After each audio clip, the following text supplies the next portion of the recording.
The Great Pyramid is an engineering paradox that defies our modern logic. Its internal structure, a hidden world of chambers and shafts, was built with a precision that seems impossible for its time. By the end of this journey, you will understand exactly why this ancient design continues to baffle the world's best engineers and archaeologists. We will explore why a massive gallery climbs at a perfect angle and how granite beams weighing 80 tons were locked inside a mountain of stone. This is not just about how it was built, but why its blueprint remains a mystery after 4,500 years. What does it take for a creation to outlast the civilization that built it? Deep inside the pyramid, the air grows still, and the weight of the stone becomes a physical presence. You stand so immense it defies the very idea of a corridor. This is the Grand Gallery. Its walls do not simply rise, they ascend in 7 towering steps, each layer jutting inward over the one below in a technique called corbelling. The effect is a breathtaking, narrowing tunnel that soars upward at a perfect 26-degree angle, vanishing into the darkness above. It feels less like a hallway and more like a pathway into the sky, carved from the heart of the mountain. This is the first great internal paradox. Why would the builders go to such extraordinary lengths? A simple, flat passage would have served the basic function of reaching the upper chambers. But the Grand Gallery is a statement. Its construction is a feat of staggering precision, with its limestone blocks cut and placed so perfectly that the joints are nearly invisible, creating a smooth, seamless incline that has not shifted a fraction of an inch in millennia. Structural engineers who study it point to the corbelled design as pure genius. Each overlapping step redirects the unimaginable downward pressure of the pyramid's mass outwards into the surrounding core masonry, making the gallery not a weakness, but a pillar of strength within the monument. Yet its true purpose remains one of Egyptology's most elegant puzzles. Was it a ceremonial ramp for a final, sacred journey, an ancient observatory, its slope aligned with celestial bodies? Or, as some theories suggest, was it a functional part of the construction itself, a track for counterweights that lifted the massive granite beams into the king's chamber? Each explanation fits a piece of the puzzle, but none complete the picture. The Grand Gallery forces us to confront a simple, haunting question. What problem were the ancient architects solving that required a solution of such majestic, overwhelming complexity? Its silent, sloping grandeur is our first clue that the pyramid's interior is a machine of stone, and we have yet to understand what it was built to do. At the summit of the Grand Gallery, a low doorway leads into a space that feels utterly different. The air is cool and dry, and the sound of your own breath seems to disappear into the walls. This is the king's chamber, a room built not from the local limestone, but from massive blocks of red granite hauled from quarries in Aswan, over 500 miles to the south.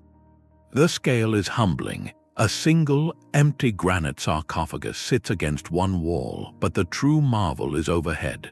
Look up. The ceiling is not a single slab, but a series of 9 colossal granite beams, each one a monolith estimated to weigh between 50 and 80 tons. To put that in perspective, each beam is heavier than a modern diesel locomotive. They rest side by side, forming a perfect, unadorned roof. The logistical nightmare this represents is almost beyond comprehension. Imagine quarrying these perfect rectangular giants from solid bedrock, loading them onto wooden sledges, floating them hundreds of miles down the Nile, then dragging them from the riverbank to the Giza plateau. Then the final, impossible step, lifting them over 200 feet into the heart of the pyramid and sliding them into place with millimeter precision. Why go to such extraordinary trouble? Geologists point to the granite itself, Aswan granite is incredibly hard and dense, far stronger than the surrounding limestone. It was chosen not for beauty but for brute strength. The ancient builders knew this room needed protection. Above the flat ceiling of granite beams, the pyramid's architects designed a series of 5 low, narrow compartments, stacked one atop the other, with the peak of the final one forming the pyramid's pointed apex. Engineers call these the relieving chambers. Their purpose was revolutionary, a 4,500-year-old solution to a problem of physics. They act as a buffer, a sophisticated shock absorber that distributes the millions of tons of stone pressing down from above, preventing the ceiling of the king's chamber from shattering under the strain. This was not guesswork. This was a profound understanding of load and stress, of how to redirect unimaginable force. It speaks to a level of planning so meticulous, so confident, that it borders on the prophetic. They built this protective system knowing the pyramid would only grow heavier around it, entombing their work forever. What kind of mindset drives such a project? It suggests a philosophy where engineering was inseparable from eternity, where every stone was placed with the certainty that the mountain they were creating would one day become the very threat they had to outsmart. The king's chamber, in its stark, powerful silence, is not just a room. It is the calm eye of a structural hurricane, a testament to builders who solved problems for a timeline we still struggle to grasp. Yet a short walk down a descending corridor leads to a chamber of an entirely different character. The Queen's chamber feels more intimate, its walls of rough, unfinished limestone a stark contrast to the polished granite majesty above. It is smaller, simpler, and marked by a profound sense of incompleteness, but in its eastern wall, a deep, rectangular niche is carved, a feature absent from the king's chamber. This niche is the chamber's central enigma. It is too shallow for a sarcophagus, yet its careful construction suggests immense significance. Was it a sacred recess for a statue of the ruler's spirit? A symbolic false door, a portal for the soul to pass between worlds, or perhaps it held a now lost piece of ceremonial equipment, its purpose erased by time. The niche transforms the room from a simple space into a question carved in stone. Adding to the mystery are 2 small, square shafts, barely wide enough for a hand, discovered in the north and south walls. For over a century, they were called air shafts, though they dead end deep within the masonry, never reaching the outside air. Their true function is a subject of quiet debate. Some researchers suggest they were not for ventilation at all, but rather symbolic pathways aligned with specific stars, meant to guide the spiritual essence of the individual honored here. This introduces a fascinating possibility that the pyramid's internal plan was not static but evolved. The Queen's chamber, with its niche and symbolic shafts, may reflect an earlier phase of royal burial tradition, one focused on different rituals and celestial alignments. Then, perhaps during the decades of construction, beliefs shifted. The design ascended, literally and figuratively, to the grander, more physically fortified theology embodied by the king's chamber above. This would mean the pyramid is not a single, frozen blueprint, but an architectural manuscript with revised chapters. The unfinished walls and enigmatic features of the Queen's chamber invite us to listen. They are the whispers of a changing mind, evidence that even the builders of this timeless monument were on a journey, adapting their colossal machine of stone to an understanding of eternity that was itself being built, one perfect block at a time. But to find the pyramid's most profound mystery, you must journey in the opposite direction. Descend the long, sloping passageway that cuts deep into the bedrock beneath the monument's very foundation. The air grows cooler, damper, and the polished precision of the upper chambers gives way to raw, unfinished stone. You arrive in the subterranean chamber, a space that feels less like a room and more like a cavern abandoned by its creators. It is a realm of stark contrast, Where the chambers above are geometric perfection, this place is chaotic, its walls roughly hewn and irregular, with a deep, square pit dug into its floor and a mysterious, narrow tunnel leading off into darkness from one side. It is an unsettling space, one that seems to contradict everything the pyramid stands for. Why is it here? One prominent theory suggests this was the original intended resting place, a deep-cut tomb rooted in the earth according to older traditions. Perhaps as construction progressed and the vision ascended toward the stars, this chamber was deemed too archaic and was abandoned. Others see it as a purely symbolic space, representing the underworld from which the ruler's spirit would ascend, making the journey through the pyramid a complete cosmological map from the depths to the heavens. Mining engineers who study the chamber offer a more pragmatic, yet equally awe-inspiring perspective. They point to the monumental effort of excavating this large space over 100 feet down into solid limestone bedrock, using only copper chisels and stone hammers. The logistics of removing all that rubble up the narrow, sloping passage would have been a nightmare of coordination and labor. This practical view raises a haunting question. If it was merely a quarry byproduct or an abandoned first attempt, why finish it at all? Why not simply backfill it? The existence of the subterranean chamber, in all its rough, incomplete glory, is a powerful piece of evidence for the evolving design theory. It suggests the pyramid's blueprint was a living document, subject to change over the decades of its construction. The builders were not following a single, immutable plan etched at the beginning, but were adapting, learning, and perhaps even changing their spiritual destination as the mountain of stone rose around them. This deep, dark chamber is the root of the paradox, a place where intention seems to have been lost, leaving behind only the echo of immense effort and a question carved in bedrock. What were they building toward before they decided to reach for the sky? The silence of the deep chamber is broken only by the echo of a single, deliberate choice. To leave its rough-hewn space, you must retrace your steps back up the long descending passage, a corridor that seems to lead only downward into the earth. But roughly 1/3 of the way up this sloping tunnel, something extraordinary happened. For centuries, this point in the passage appeared utterly ordinary, a seamless stretch of polished limestone blocks. There was no hint, no visible seam to suggest anything lay beyond the wall. It was the perfect secret. Then, in the 9th century, guided by tales of hidden wealth, explorers chipped away at the ceiling just beyond this spot and discovered that several of the overhead blocks were not part of the solid core.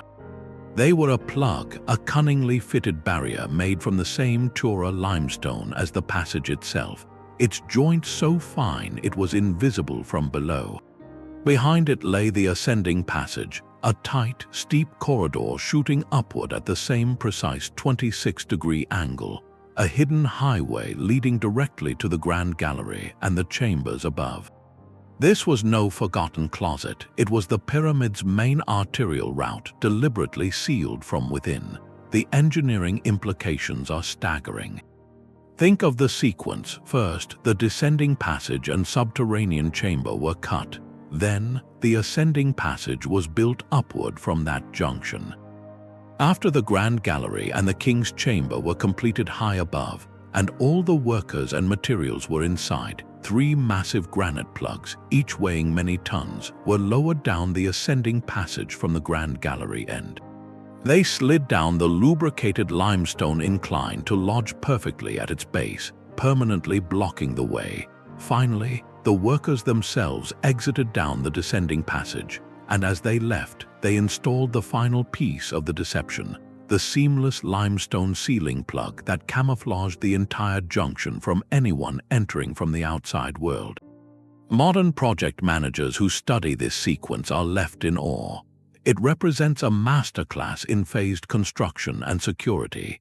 Every task, from the placement of the 80-ton ceiling beams to the lowering of the granite plugs, had to be meticulously choreographed in reverse order, knowing that each step was sealing off the previous one forever. The logistics of moving those granite plugs down the narrow, angled passage from the inside with no external crane or leverage is a puzzle that still lacks a definitive solution. It forces us to see the pyramid not as a static tomb, but as a dynamic, living project site. Its internal doors were designed to close in a specific, irreversible sequence, turning a functioning construction zone into an impenetrable vault. What does this say about the builder's intent? This was not merely concealment, it was a systematic locking of a machine. Once the final block was set, the internal world they had so carefully crafted became a closed system, a paradox in stone where the very methods used to build it were erased by the finished product, leaving only the mystery of its perfect, silent geometry. High above, sealed within the granite silence of the king's chamber, two narrow shafts pierce the north and south walls, angling upward into the pyramid's heart. These are not simple air ducts, but precisely engineered tunnels, each no wider than a dinner plate, carved through hundreds of feet of solid limestone and granite core masonry. The northern shaft is the more astonishing of the two. When researchers finally mapped its long, straight path, they made a discovery that connected this sealed chamber to the cosmos. The shaft is aligned with such exacting accuracy that, around 2500 BCE, it would have framed a specific, unchanging star in the northern sky, Alpha Draconis, also known as Thuban. At that time, Thuban was the pole star, the pivot around which the entire night sky appeared to turn. This was no coincidence. The precision required to achieve this alignment is staggering. To build it, architects first had to calculate the exact angle from the chamber's position deep within the planned pyramid to the star's position in the heavens. Then that angle had to be maintained flawlessly as workers, using simple tools, painstakingly chiseled a channel over 200 feet long through the monument's dense core. A process where an error of even a single degree at the start would have meant missing the star entirely by the time the shaft reached the outer casing. This feat merges two vastly different scales of engineering, the monumental and the microscopic. It combines the brute force of moving million-ton blocks with the delicate art of celestial sighting. Archaeoastronomers who study ancient sky lore see profound meaning here. In the Egyptian view of the afterlife, the ruler's spirit was believed to journey to the imperishable stars, the circumpolar stars that never set below the horizon. By aligning the northern shaft with Thuban, the builders created a permanent physical conduit for that journey. The shaft was a runway for the soul, a telescope of stone forever fixed on its celestial destination. This integration creates the ultimate paradox. It suggests the pyramid's internal structure was designed to function on two levels simultaneously. On one level, it is a colossal machine of weight distribution and structural integrity, solving problems of physics with granite and geometry. On another, it is a precise astronomical instrument, a permanent clock and compass locked in stone, solving a problem of spiritual navigation. The builders saw no distinction between these realms. To them, engineering the earth and aligning with the heavens were parts of a single, sacred discipline. The northern shaft, this narrow thread of darkness pointed at a forgotten star, is perhaps the purest expression of their vision, a reminder that the greatest mystery of the pyramid may not be how they built it, but what they truly believed they were building. Yet the southern shafts tell a different kind of story, one that points not to a single star, but to a constellation that has ignited one of the most heated debates in modern Egyptology. From both the king's chamber and the queen's chamber, southern shafts angle upward, but with a crucial difference. The shaft from the queen's chamber is not straight. Its builders encountered an obstacle, a massive limestone block they could not cut through, so they ingeniously diverted the shaft's path, changing its angle mid-course to navigate around the impediment. This was not a mistake, it was an on-site adaptation, a testament to the problem-solving happening in real time within the growing mountain of stone. The ultimate destination these southern shafts were aiming for, however, is the source of the controversy. In the 1990s, researchers proposed a startling correlation that these shafts were precisely aligned with the stars of Orion's belt as they appeared in the sky around 2500 BCE. Orion held profound significance in Egyptian mythology as Osiris, the god of the afterlife and rebirth. This theory suggested the pyramid's internal layout was a deliberate, scaled map of the night sky, with the three main pyramids of Giza mirroring the three stars of Orion's belt and the shafts acting as targeting guides. The engineering implication is profound. It would mean the entire Giza plateau was planned as a unified celestial diagram, requiring a level of astronomical foresight and coordinated construction spanning generations that challenges conventional historical timelines. For many, this idea is irresistibly elegant, weaving architecture, astronomy, and mythology into a single, grand design. It transforms the pyramid from a tomb into a permanent monument to the heavens. Mainstream Egyptology, however, urges caution. Scholars point out that while the Egyptians certainly used stars for orientation and myth, the evidence for such precise, pre-planned stellar mapping across multiple monuments is not found in any known text or artifact from the period. They propose a more symbolic interpretation that the southern shafts broadly represented a pathway to the southern stars, a spiritual concept rather than a precise astronomical GPS coordinate. The Queen's Chamber shaft, with its diverted path, particularly supports this view. If the goal was pinpoint stellar accuracy, why would the builders accept such a significant deviation? The answer may lie in a balance between the ideal and the practical. The ancient architects possessed celestial knowledge and sacred intent, designing shafts to channel a cosmic principle. But when faced with the immutable reality of a million-ton block of stone already in place, they adapted their celestial blueprint to the physical world they were building within. This is where the mystery deepens into a philosophical question. Are we looking at a lost science of precise astro-architecture, or are we projecting our own desire for perfect patterns onto a more nuanced, symbolic ancient mind? The southern shafts, one straight and one bent, force us to hold two possibilities at once: that the pyramid is both an impossibly accurate machine and a profoundly human creation, where even the most sacred plans had to bend, sometimes literally, to the weight of the stone. The shafts point to the heavens, but the pyramid's true genius is revealed by looking just a few feet higher. Directly above the ceiling of the king's chamber, sealed away for millennia, lies a hidden architectural world.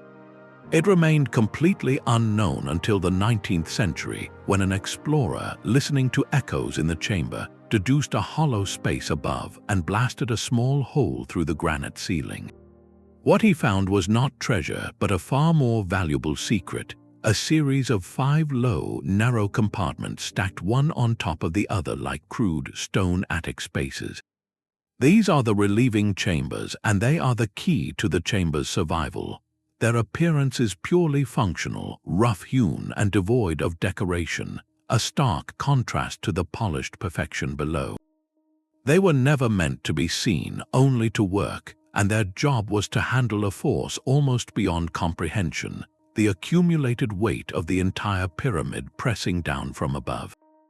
To understand their revolutionary design, think of the ceiling not as a roof but as a floor. The 9 granite beams are holding up a mountain. If that immense, concentrated pressure were applied directly to the flat ceiling, even the strongest granite would eventually fracture and collapse. The ancient architects anticipated this catastrophic failure. Their solution was to create a buffer zone. By building these 5 separate compartments with their own crude, slab-like ceilings, they effectively broke the single, overwhelming load into a series of smaller, manageable forces. A modern structural engineer would explain this as brilliant load redistribution. Each chamber's ceiling acts as a new starting point, spreading the vertical pressure outward into the pyramid's core masonry before it transfers to the next chamber below. It is a sophisticated shock absorption system, a cascade of force that protects the sacred space at the bottom. This stacked design reveals a profound, almost intuitive grasp of physics. The builders understood that stone, for all its strength, has limits, and that the way to overcome those limits was not with more mass, but with clever geometry. This raises a pivotal question about their process. Was this intricate five-layer solution the result of pre-planned genius, calculated from the very first blueprint? Or was it born from trial and error, perhaps from the sobering discovery of cracks in an earlier, simpler ceiling somewhere else? The fact that these chambers are unique in all of Egyptian architecture suggests the latter, that here, at the apex of their ambition, they encountered a problem of scale no one had ever faced before and engineered a one-of-a-kind answer. The relieving chambers are not just empty spaces, they are a fossilized thought process. They capture the moment the pyramid's architects looked at the growing mountain around them and realized they had to build a shield against their own creation, a silent testament to minds that could solve for eternity. But all of this intricate internal geometry, every shaft and chamber, begins with a single, unwavering line, carved directly into the bedrock and rising through the pyramid's lower masonry is the descending passage, the monument's original and only true entrance. For over a century, it was the only known way in, a tight, sloping corridor that pulls you down into the earth at the same relentless 26-degree angle. Its true marvel, however, is not its slope but its straightness. For a distance of 345 feet, this passage maintains a near-perfect trajectory, with walls, floor, and ceiling cut with a consistency that borders on the mechanical. Modern surveyors who have mapped every inch of it with laser equipment are left speechless by the data. The passage alignment to true north deviates by less than 1/15th of a single degree, a margin of error so tiny it is often within the tolerance of modern construction projects. To achieve this, the ancient builders had to execute a multi-stage feat of engineering that still defies easy explanation. First, they cut the initial segment directly down into the living limestone bedrock, a process of brutal, physical labor with copper tools. Then, as the pyramid's base courses rose around it, they had to continue the passage upward through the newly laid masonry, ensuring each newly cut block aligned perfectly with the subterranean section below. The width and height of the corridor vary by less than an inch over its entire length, meaning the teams working from opposite ends, unable to see each other, met in the middle with astonishing accuracy. One surveyor famously noted that the consistency of the angle and dimensions would be impressive even with today's laser guides and powered machinery, calling it a masterpiece of pre-industrial engineering. This passage was not an afterthought, it was the foundational axis, the baseline from which the entire internal complex was plotted. Every other corridor, the ascending passage, the grand gallery, even the shafts in the chambers above, all derived their angles and positions from this initial perfect line. This raises a profound and practical question. What master template or measuring system did they use? They possessed no steel straight edges long enough, no transparent levels, no optical tools for sighting over such distances. Some researchers suggest they used a simple but effective method of flooding the passage with water to establish a level plane, or sighting along carefully aligned plumb bobs in the darkness. Yet even these techniques demand a level of skill and coordination that seems superhuman. The descending passage is the silent, sobering proof that the pyramid's paradox is not just about lifting stones, but about controlling lines, about an absolute command over geometry and direction that was established on day one and maintained without fail for decades. It is the unwavering rule against which the entire mysterious symphony of the interior was composed.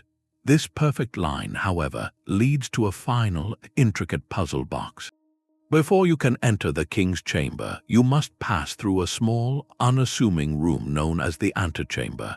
Its dimensions are modest, but its design is a masterpiece of ancient security engineering.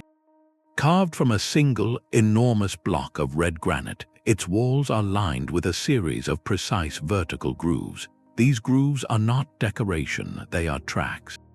Their purpose was to guide 3 enormous granite portcullis slabs, each one a solid block estimated to weigh several tons, that could be lowered from hidden slots in the ceiling to slam down and seal the entrance to the king's chamber forever. The mechanism was both simple and devastatingly effective. Once the inner chamber was prepared and sealed, workers in the grand gallery above could release these monolithic plugs, likely by cutting ropes or removing wooden supports. The slabs would then thunder down their polished grooves, crashing into a raised granite lip in the floor with a final, echoing thud, creating a barrier as permanent as the mountain itself. This was the pyramid's final, physical lock, a last line of defense meant to be utterly impassable. Yet here lies the quiet twist in the story. When the first known explorers entered this space in the 9th century, they found the portcullis slabs not lowered, but permanently suspended in their raised position, held aloft by rough stone shims wedged beneath them. The sophisticated security system was never activated. This discovery presents a fascinating paradox of intention versus reality.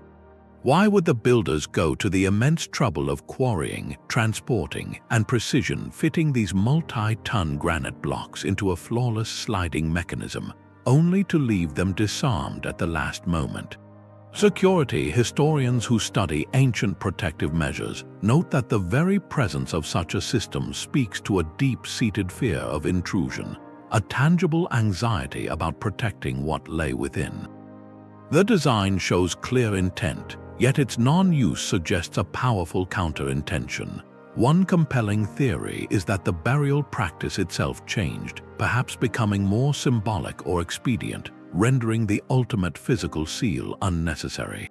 Another possibility is that the system was always meant to be ceremonial, a grand architectural gesture of protection that fulfilled its ritual purpose simply by existing, by being ready, rather than by being used.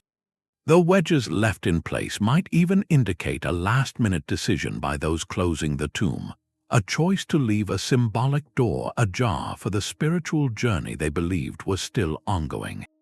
The antechamber, in its silent, half-deployed state, forces us to look beyond pure engineering.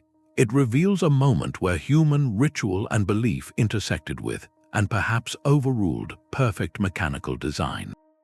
The greatest security system ever devised for its time was left on standby, a permanent monument not to a fear of thieves, but to a more complex, more human vision of what protection truly meant for eternity. But one passage in the pyramid refuses to follow the perfect script. It is a chaotic, jagged scar in the monument's otherwise pristine anatomy, known today as the well shaft. To find it, you would stand at the very bottom of the grand gallery, where its polished limestone floor meets the upward slope of the ascending passage. There, in the corner, a ragged hole plunges straight down into darkness. This is not a smooth, engineered corridor. It is a rough-hewn tunnel, irregular in shape and direction, that descends over 150 feet in a series of clumsy drops and turns before finally connecting to the lower section of the descending passage. Its walls are shattered and uneven, as if hacked through the pyramid's core masonry in a state of urgent haste. The contrast with the surrounding precision is shocking. It feels like a violent intrusion, a wound in the monument's perfect logic. So what is it doing here? The most persistent theory is that it served as an escape route for the workers who sealed the pyramid from the inside. After lowering the massive granite plugs to block the ascending passage from within the grand gallery, the laborers would have been trapped. The well shaft, according to this idea, provided them a hidden, rough exit down to the descending passage, which was still open to the outside world. It is a compelling story of human ingenuity and survival. Another, more functional theory suggests it was a drain, designed to channel any groundwater seepage or condensation away from the upper chambers. Yet its haphazard path seems ill-suited for such a deliberate purpose. A third, darker possibility is that it is not original at all, but a later robbery tunnel dug by ancient looters who knew roughly where the upper chambers were and tunneled blindly upward in hopes of striking treasure. To understand the danger of its construction, we can listen to a modern tunneling engineer. They would point out that carving such a shaft through an existing, densely packed stone structure is incredibly perilous.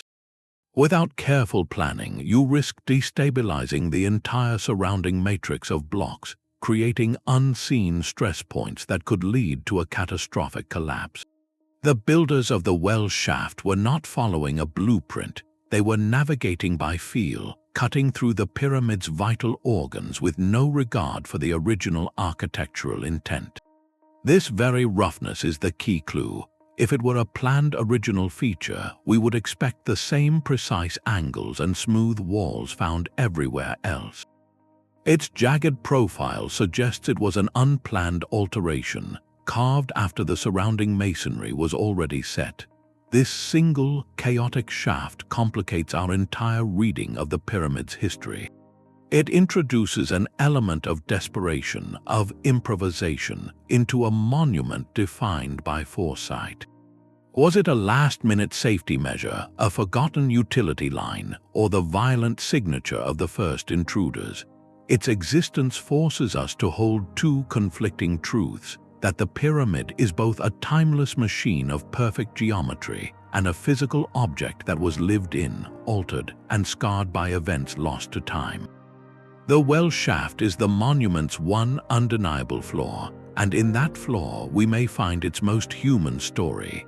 Yet for all its complexity, the pyramid holds its ultimate secret in what is not there. Walk through every polished corridor, stand in each silent chamber, and run your hands along the cool, unmarked stone. You will find not a single hieroglyph, not one diagram, no written instruction of any kind etched into the walls of this colossal machine. This absence is as profound as any shaft or chamber. In a civilization renowned for its meticulous record-keeping, for its tombs overflowing with texts to guide the spirit, the Great Pyramid's internal structure is a breathtaking void of written information. There is no signature, no dedication, no blueprint. This forces a difficult question upon us. How do you build the most precise structure of the ancient world without leaving behind the plan? Historians of technology who study pre-industrial societies point to two compelling possibilities. The first is that the knowledge was transmitted orally, held within a closed master-apprentice tradition. The chief architect, the man who held the entire design in his mind, would have walked the site with his teams, issuing commands, making adjustments, and teaching the next generation through direct demonstration. The measurements, the angles, the celestial alignments, all of it would have been a living, spoken curriculum, protected by its secrecy and preserved by its sheer indispensability. In such a system, the written plan is unnecessary, even dangerous. It is a risk, a potential source of error or corruption. The true blueprint exists in the shared understanding of the master builders, in the chants, the knotted cords, the sighting rods, and the trained eye. The second possibility is that detailed records did exist, but on perishable materials. Imagine vast scrolls of papyrus, covered in intricate geometric diagrams and calculations, stored in a royal library or temple scriptorium. These would have been the working documents, consulted and revised over the decades of construction. They're lost to time, to fire, to decay, or to deliberate destruction in later eras would be a historical catastrophe, but a plausible one. This absence speaks to a culture that may have viewed certain knowledge as too powerful, too sacred, to be immortalized in common script. It was knowledge meant to be performed, not merely recorded. The act of building was the inscription. Every perfectly placed block was a word in a sentence. Every aligned shaft was a chapter in a text written in stone and sky. This leaves us in a peculiar position. We are reverse engineering genius, like detectives at a crime scene with no witness statements. we must piece together the methods, the motives, and the mindset from the silent, immutable evidence of the monument itself. We must deduce the thought process from the finished thought. The paradox, then, is not just in the engineering, but in the erasure of the engineer. The pyramid stands as the ultimate expression of a mind that chose to hide its workings so completely that we are left to wonder if the invisibility of the design was not an accident of time, but the final, elegant feature of the plan all along. The silence of the finished monument belies the deafening, decades-long symphony of its assembly. To understand the pyramid's internal paradox, you must visualize it not as a solid object, but as a living, breathing construction site, a mountain being built from the inside out. The sequence of operations presents a logistical puzzle that modern project managers call a critical path nightmare. Certain elements, like the King's Chamber with its 80-ton ceiling beams, had to be completed, sealed, and protected long before the final outer casing stones were laid. The builders were effectively entombing their own work as they progressed, locking precision-fitted rooms into a growing shell of stone. This creates a chicken and egg problem of monumental scale. How do you place the heaviest components at the very heart of a structure when there is no external access to that heart? One prominent theory suggests the use of an internal spiral ramp, a corkscrewing roadway built within the pyramid's rising core that allowed workers to drag blocks upward in a continuous climbing loop. This model solves the problem of access, providing a pathway to deliver materials to any height, but it introduces another. How do you then remove the ramp itself without leaving a giant, hollow spiral in the finished product? Proponents argue the ramp's material could have been the very masonry used for the pyramid's inner core, its blocks repurposed from the temporary roadway into the permanent structure as work ascended. A brilliant piece of logistical recycling. Another compelling model proposes a series of internal terraces like giant steps. Builders would erect a central core, complete the internal chambers at that level, then build a massive earthen ramp against one side to haul materials for the next layer, encasing the completed work. They would repeat this process, swallowing each finished terrace under the next, slowly converging to the apex. This method turns the pyramid into a nesting doll of construction phases. Project management experts who analyze these models point to the staggering coordination required. Thousands of workers, from quarrymen to surveyors to hauling teams, had to perform their tasks in a precise, interdependent order. The cutting of the granite beams in a swan had to be timed with the construction of the Grand Gallery's corbelled walls, which itself depended on the precise angle of the ascending passage being established. A delay in one quarry, a mistake in one angle, could cascade into a crisis that took years to correct. This was not brute force, it was a ballet of synchronized labor operating on a geological time frame. The internal structure demanded a plan of phenomenal foresight, one that could see the end in the beginning and choreograph every block, every corridor, and every sealed portcullis into a flawless sequence. The true engineering marvel may not be the stone they moved, but the invisible schedule they followed, a master timeline written not on papyrus, but in the perfect, irreversible order of the stones themselves.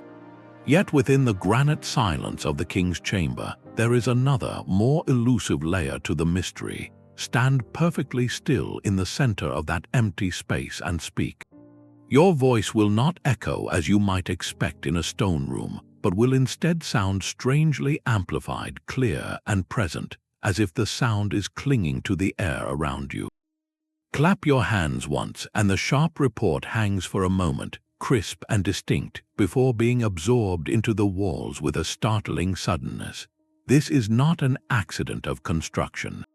The chamber's dimensions, its precise rectangular shape, and the specific density of the red granite create a unique acoustic environment.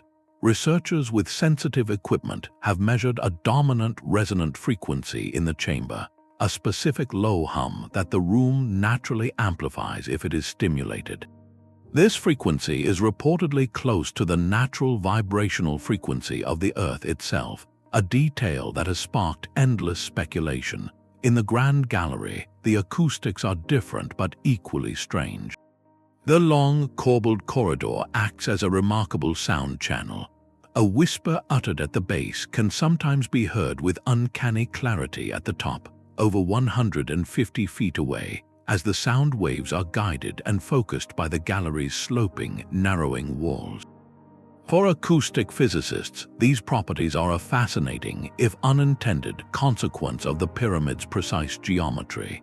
Sound behaves in predictable ways, and a space built with such mathematical regularity will inevitably have predictable acoustic effects.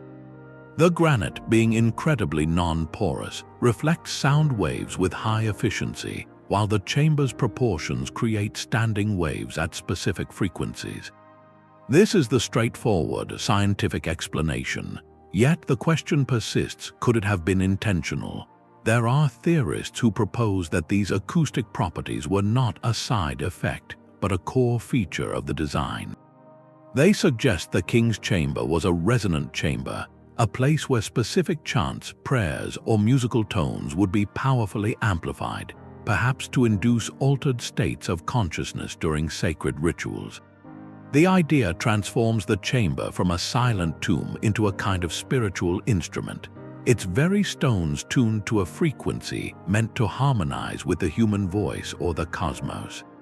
Other, more unconventional hypotheses venture into the realm of energy, proposing the pyramid's shape and internal geometry could focus subtle energies, with the chambers acting as acoustic lenses or resonators.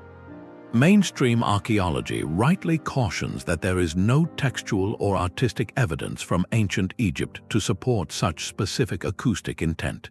The builders left no manual on sonic rituals. However, to dismiss the experience entirely is to ignore a fundamental human truth.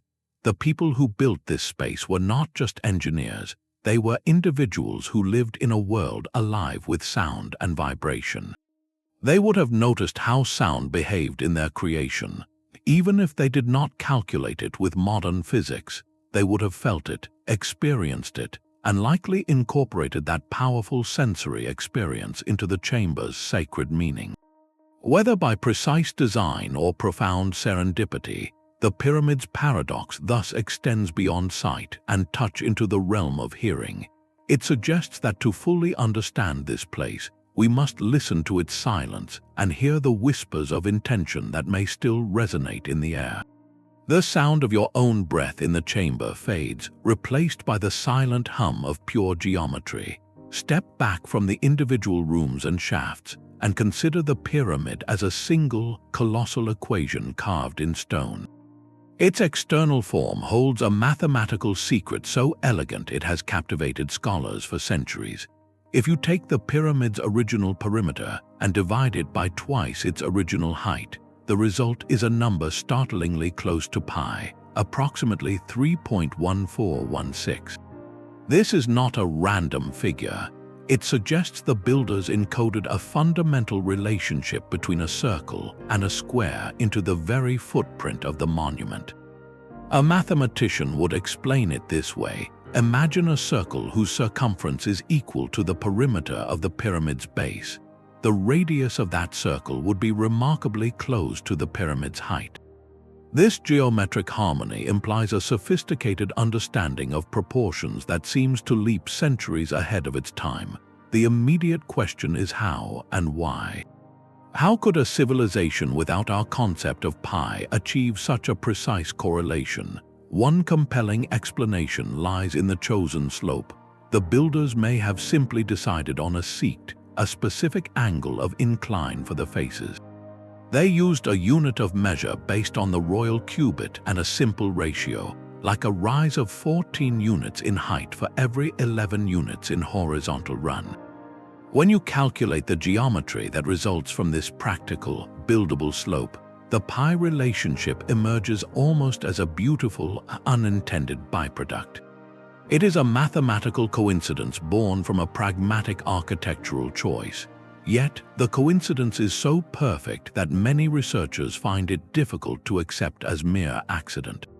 The proportions resonate with a harmony that feels deliberate, as if the pyramid was designed to physically embody a universal constant. This external elegance may be the master key to the internal logic. Think of the pyramid not as a pile of blocks, but as a three-dimensional graph. The consistent 26-degree angle of the ascending passage and the grand gallery is not arbitrary. It is a line drawn directly from that master slope, an internal expression of the external form.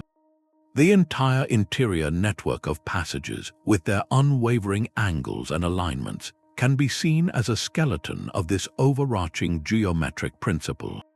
The paradox deepens when we consider the tools. We picture builders with ropes, rods, and simple sighting instruments. Could such tools translate an abstract mathematical ideal into a structure accurate to within a fraction of an inch over hundreds of feet? A modern engineer might say yes, but only with a level of procedural discipline and observational skill that becomes a form of applied mathematics in itself.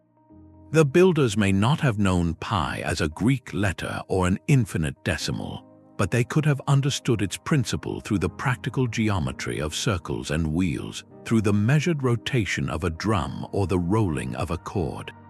Their genius was in operationalizing that understanding, in turning a ratio into a reality that has stood for millennia. This suggests the true breakthrough was not in discovering the number, but in scaling it to the sky. The pyramid's internal structure, with its precise angles and consistent proportions, is the living proof of that scale. It is the physical manifestation of a blueprint where every corridor's incline, every chamber's placement, was a point on a curve, a coordinate in a grand, silent equation written across the desert floor. This elegant geometry was built from two very different worlds of stone. The pyramid you see today, stripped of its gleaming white casing, is a mountain of rough, yellowish limestone blocks, millions of them quarried from the Giza plateau itself. This local stone forms the overwhelming bulk of the structure, its core. Building with it was an exercise in scale and speed. Teams of workers would cut these blocks along natural fissures in the bedrock, lever them free, and drag them on sledges lubricated with water just a few hundred yards to the growing construction site. It was a process of mass production, a logistical feat of moving immense volume to create the pyramid's sheer mass and shape. The challenges here were about coordination and momentum, about keeping an army of laborers supplied and directed to build a mountain, one manageable block at a time. Yet, at the key stress points deep within this mountain, the material changes dramatically. The walls and ceilings of the king's chamber, the massive portcullis slabs, the relieving chamber beams, all are made from red granite, a stone that tells a completely different story. This granite did not come from the local plateau. It was sourced from quarries in Aswan, over 500 miles to the south, a journey that required floating these multi-ton blocks down the Nile on barges during the annual flood. The contrast is stark, moving from the scalable, local limestone to the exotic, imported granite reserved for the hidden heart. A materials scientist would point to the granite's intrinsic properties as the reason for this choice. Granite is an igneous rock formed under immense heat and pressure deep within the earth. Its crystalline structure makes it incredibly hard, dense, and resistant to compression. Limestone, in comparison, is a sedimentary rock, softer and more porous. For the builders, this wasn't just an aesthetic preference, it was an engineering specification. They needed a material that could withstand the concentrated, unimaginable weight bearing down on the king's chamber's ceiling. The granite beams were the only substance they knew of that could act as a permanent, unyielding support. But working with granite presented a different order of challenge altogether, one of precision craftsmanship. Shaping these brutally hard blocks with copper chisels and stone hammers was a slow, grinding process of attrition. Achieving the perfectly flat surfaces, the exact right angles, and the seamless joints we see in the chamber required patience and skill of the highest order. This created a strategic paradox in the construction philosophy. The outer shell and core were built using a relatively fast, scalable method, a testament to organized labor on a colossal scale. Yet, for the internal, hidden components, the builders switched to an incredibly slow, painstaking, and resource-intensive mode of precision. It's as if they built the entire monument using one set of rules, then switched to an entirely different, more demanding rulebook for its most important rooms. This material dichotomy reveals a profound hierarchy of intention. The limestone gave the pyramid its form and mass, its external presence in the world. But the granite gave it its enduring heart, its internal integrity.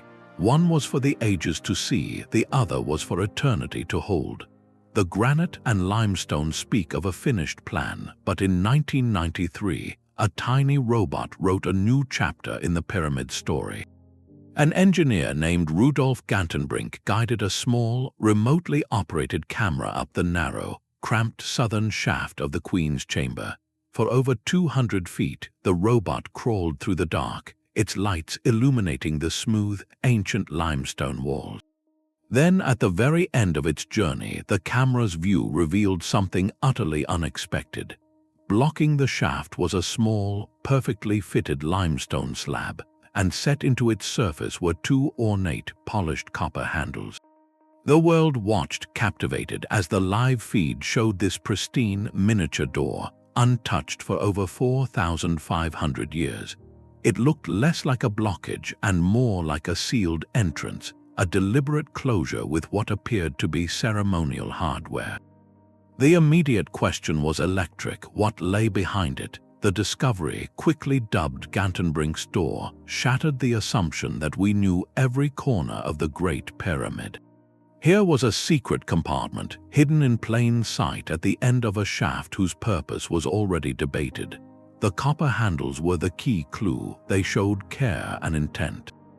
This was not a pile of rubble or a collapsed section. It was a crafted feature, a lid placed with purpose. For nearly a decade, that sealed slab was a tantalizing mystery, a symbol of all the pyramid's unanswered questions. Then, in 2002, another robotic expedition, led by the National Geographic Society, finally advanced the story. Engineers designed a new, slender robot capable of drilling a tiny hole through the 8-inch thick limestone slab. With immense care, they inserted a fiber optic camera through the opening and peered into the space beyond. The view was breathtaking in its simplicity. Behind the door was a small, empty chamber, its walls of rough-hewn limestone, and at the far end of this little room, another slab blocked further progress, another door. The initial excitement was followed by a profound, quiet contemplation. What were these sealed voids? One interpretation sees them as purely symbolic, the ultimate expression of the shaft's purpose. If the shaft was a spiritual pathway to the stars, then these sequential doors could represent thresholds, barriers the soul was meant to pass through on its celestial journey. Their emptiness is not a disappointment, but the point. They contain nothing physical because their content was metaphysical. A more practical theory suggests they are construction gaps, cleverly designed relieving spaces similar to those above the king's chamber, but on a miniature scale, meant to manage structural stress around the shaft. Yet the presence of the polished copper handles argues against a purely utilitarian function. They imply an element of ceremony, of something meant to be seen or acknowledged, even if only in a ritual sense. Could they be tiny, symbolic repositories, not for treasure, but for sacred items too small or too symbolic to be placed in the main chambers? The truth is, we still do not know. This modern chapter of exploration is a powerful reminder that the pyramid's internal paradox is not a static puzzle from the past, but a dynamic mystery still being actively unraveled. Each technological advance, each new robotic probe, reveals fresh questions faster than it provides definitive answers. The discovery of the second door behind the first did not solve the riddle, it deepened it. It proved that even our most sophisticated tools are merely giving us glimpses into a design logic that remains several steps ahead of us. The pyramid, in its silent, patient way, is still teaching us a lesson about humility and wonder, showing that a structure we have studied for centuries still holds sealed spaces, still has secrets it is not yet ready to yield. Even the pyramid's perfect geometry cannot hide from the subtle language of heat. In 2015, an international team of scientists aimed a new kind of eye at the ancient stones, not to see them but to feel them. Using a technique called infrared thermography, they scanned the pyramid's surface at sunrise, measuring how quickly different areas of the limestone warmed in the morning sun. The principle is beautifully simple. A solid, dense mass of stone heats and cools at a steady, predictable rate.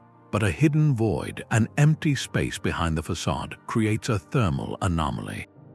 The air pocket acts as an insulator, causing the stone in front of it to change temperature at a different speed than the surrounding, solid blocks. The scans revealed several such anomalies, but one was impossible to ignore: a distinct, linear patch of cooler stone on the pyramid's northeastern flank, directly in line with the hidden internal network. The data suggested something startling: a large, previously unknown void, perhaps a corridor or chamber, running behind the outer casing. This was not speculation from old texts or the result of physical intrusion. It was a whisper of emptiness read in the infrared glow of the ancient blocks themselves. The discovery sent a ripple through the archaeological world, hinting that the map of the pyramid's interior, a map we thought was nearly complete, might have entire blank spaces we never knew existed. To peer even deeper, scientists turned to a cosmic messenger. Another research project named Scan Pyramids employed a method straight from the pages of a science fiction novel, Muon radiography. Muons are subatomic particles, heavier cousins of electrons, that are created when cosmic rays from deep space collide with Earth's upper atmosphere. These particles rain down upon us constantly, passing harmlessly through our bodies and through solid matter. Their secret is that they are absorbed or deflected at different rates depending on the density of the material they pass through. A muon can sail easily through empty air, but a thick slab of granite will stop many of them. By placing extremely sensitive muon detectors in and around the pyramid, scientists could create a shadow picture, a negative image of its internal density. It is like taking an X-ray of a mountain. The initial results from the muon scans were nothing short of breathtaking. They confirmed and expanded upon the thermal findings, revealing not one, but two significant anomalies. The first was a void about 30 meters long, situated directly above the Grand Gallery, mirroring its slope and dimensions almost exactly. The second was a smaller, more mysterious cavity located near the northeastern edge. The data was clear. These were not minor cracks or rubble fills, but substantial, architecturally significant empty spaces. The engineering community was presented with a modern paradox. Our most advanced particle physics had just revealed that the world's most studied ancient structure still holds rooms we cannot enter. The immediate question is as obvious as it is thrilling. What are these voids? The scientific teams are rightly cautious, emphasizing that an anomaly is not a chamber until it is physically verified. Several compelling theories have emerged from architects and Egyptologists. The large void above the Grand Gallery could be a structural duplicate, a kind of relieving chamber for the gallery itself, built to redistribute the immense weight pressing down from the pyramid's apex. This would be a logical extension of the genius we see in the stacked chambers above the King's Chamber. Another possibility is that it is a construction gap, a space left as a corridor for moving materials during the final stages of building the upper sections, later sealed and forgotten. The smaller northeastern void is more enigmatic. Could it be a separate, isolated chamber, perhaps meant for a specific, undiscovered purpose? Some researchers have even dared to suggest these could be the true final resting places, sealed away with such profound secrecy that even the known chambers were decoys. While this last idea is captivating, most scholars consider it unlikely, pointing out that the pyramid's known internal layout already follows a coherent, if complex, spiritual and architectural logic. The voids are more probably integral parts of that engineering logic, solutions to problems of weight and construction that we are only now beginning to detect. This fusion of particle physics and 4,500-year-old stone marks a pivotal moment in the story. The pyramid's engineering paradox is no longer a static historical question. It is a dynamic, living field of scientific inquiry. For centuries, exploration meant physical intrusion, the careful, often destructive, work of clearing passages and chambers. Today, exploration is non-invasive, a silent conversation between cosmic rays and limestone. These technologies allow us to ask new questions of the monument without touching a single block, preserving its integrity while expanding our understanding. Each scan, each thermal image, each Muon map is like finding a new page of a lost architectural manuscript. They remind us that our understanding of this ancient marvel is provisional, always subject to revision by the next wave of discovery. The potential is staggering if these voids are confirmed, and one day, perhaps with a miniature robotic probe explored, they could rewrite entire chapters of architectural history. They could reveal new construction techniques, shed light on the phased building process, or unveil entirely new aspects of Egyptian spiritual geometry.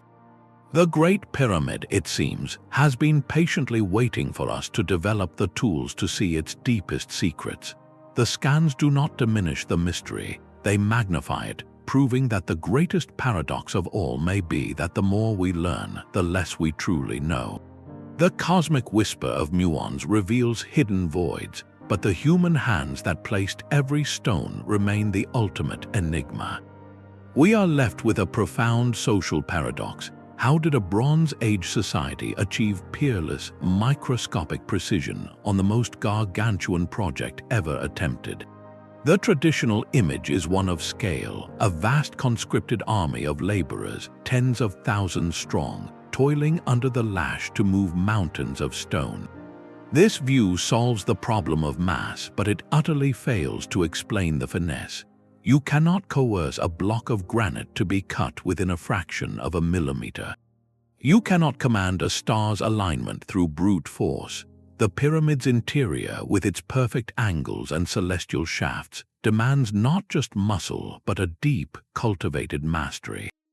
This forces a radical rethinking of the workforce itself. Organizational historians who study large-scale pre-industrial projects point to a critical distinction: the difference between unskilled labor and artisanal expertise. The pyramid required both, but in a carefully orchestrated hierarchy. The heavy lifting, the quarrying of the core limestone, the hauling of blocks up ramps, this was likely the work of a rotating national labor force, farmers who came during the Nile's inundation when their fields were flooded. They provided the immense seasonal power, but at the heart of the operation there must have been a permanent, elite core, a small, highly skilled crew of master builders. These were the architects, the surveyors, the senior stonemasons, the astronomers. Their knowledge was not seasonal, it was a lifetime's dedication, passed from father to son, from master to apprentice in a closed, revered guild. Think of them as the ancient world's equivalent of a specialized aerospace engineering team embedded within a massive construction company. They were the guardians of the geometry, the ones who sighted the angles, who taught the cutting crews how to dress a block, who directed the placement of each granite beam with ritualistic care. Evidence from worker settlements at Giza supports this nuanced picture. Archaeologists have found bakeries that could feed thousands, but they have also uncovered workshops for copper tools, areas for meticulous stone dressing, and cemeteries where skilled artisans were buried with honor near the monument they helped build. These were not slaves but valued professionals. The social organization this implies is staggering. It suggests a society capable of a sophisticated division of labor, where logistical support for the masses existed in seamless tandem with a protected, intellectual elite. The project manager of the pyramid was not just an overseer of toil, but a conductor of a complex symphony, one that blended the rhythmic, powerful movements of the chorus with the precise, delicate notes of the soloists.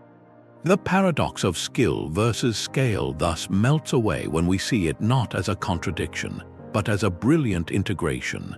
The pyramid stands not as a monument to oppression, but to a breathtaking social contract, one that mobilized a nation's body in service to a few transcendent minds, all united by a shared vision that reached beyond the horizon of a single lifetime.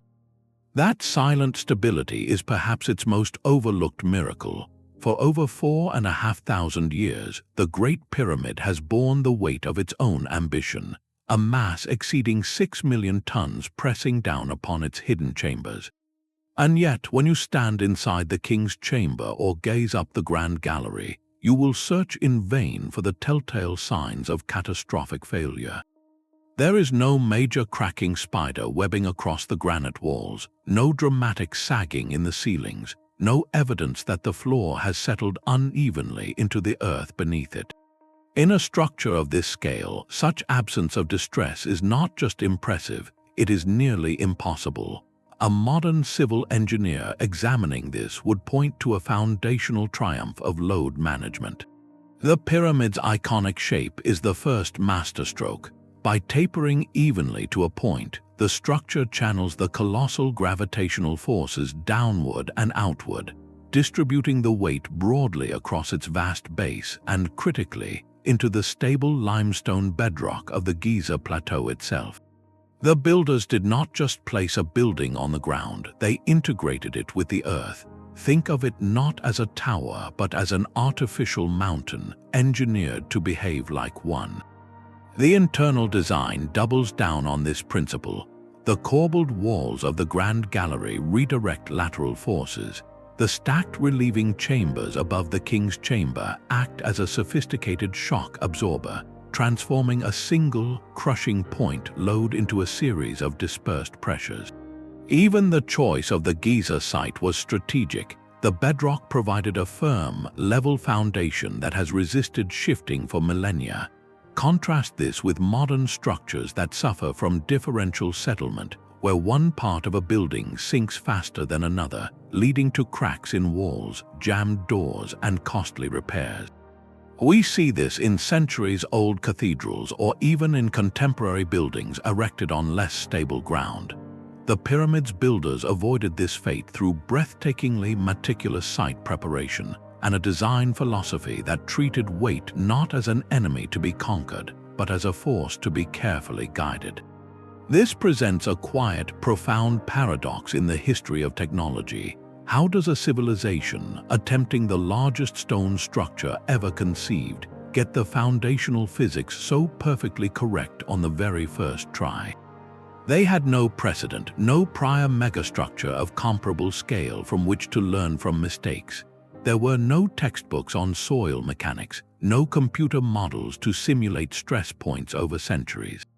Their understanding was born from observation, from an intuitive grasp of geometry and the behavior of materials tested on a smaller scale. They learned by building, but they built with a foresight that seems to have skipped the trial and error phase entirely. This silent testimony, the lack of cracks and settled floors, is the pyramid's most eloquent argument for its builders' genius. It suggests they didn't just construct a tomb, they engineered a permanent state of balance, a frozen moment of perfect equilibrium between mountain and desert floor that has held unwavering through the rise and fall of empires. This perfect equilibrium between stone and sky leads us to the most profound lens of all, the symbolic blueprint. For many Egyptologists, the search for purely practical engineering explanations, while fascinating, fundamentally misses the point. They propose that the pyramid's internal structure is not a machine, but a map, a three-dimensional diagram of a sacred journey. Its chambers and passages are not components of a tomb, but stages in a spiritual itinerary, meticulously crafted to guide the ruler's eternal essence through the perilous landscape of the afterlife, known as the Duat, and onward to rebirth among the imperishable stars. From this perspective, every puzzling feature transforms from an engineering challenge into a theological statement. The journey begins in the deep, unfinished chaos of the subterranean chamber. Here, in the raw bedrock beneath the pyramid, we find a powerful symbol of the primordial waters of None, the formless void from which all creation emerged.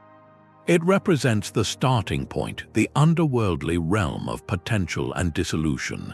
The long, sloping descending passage then becomes the initial pathway into this underworld, a descent the spirit must make. But the critical turn comes at the hidden junction where the sealed ascending passage points upward. This is the pivot of the entire narrative, the moment of resurrection. The spirit, having navigated the Duat, now begins its climb. The grand gallery, with its soaring, narrowing form, is no longer just a structural marvel. It becomes the radiant ramp of ascension, a grand stairway to the heavens, its precise angle a physical representation of the climb toward the celestial realm. At its summit lies the king's chamber, the destination. Built from imperishable granite and protected by its intricate ceiling, this room symbolizes the eternal, unchanging state of the perfected spirit, now aligned with the divine. The shafts leading from it are not air vents, but precisely targeted conduits, the northern one fixing on the pole star as the ultimate, unchanging destination, the southern ones pointing to the constellation of Osiris, the god of rebirth. Even the empty sarcophagus makes sense in this view. It was not meant for a physical body in the way we understand, but as a sacred vessel for a spiritual transformation that had already begun. This symbolic architecture theory reframes the entire engineering paradox. What appears to modern eyes as an inefficient use of space or an overcomplicated solution to a simple problem becomes perfectly logical within its own sacred framework. Why build a massive, corbelled gallery when a simple corridor would do? Because the spirit's journey required a monumental pathway worthy of a god-king. Why go to the immense trouble of hauling 80-ton granite beams to a sealed chamber? Because only a stone of such enduring strength could symbolize an eternal, imperishable state of being. In this worldview, spiritual function dictated form in ways that deliberately defy modern utilitarian analysis.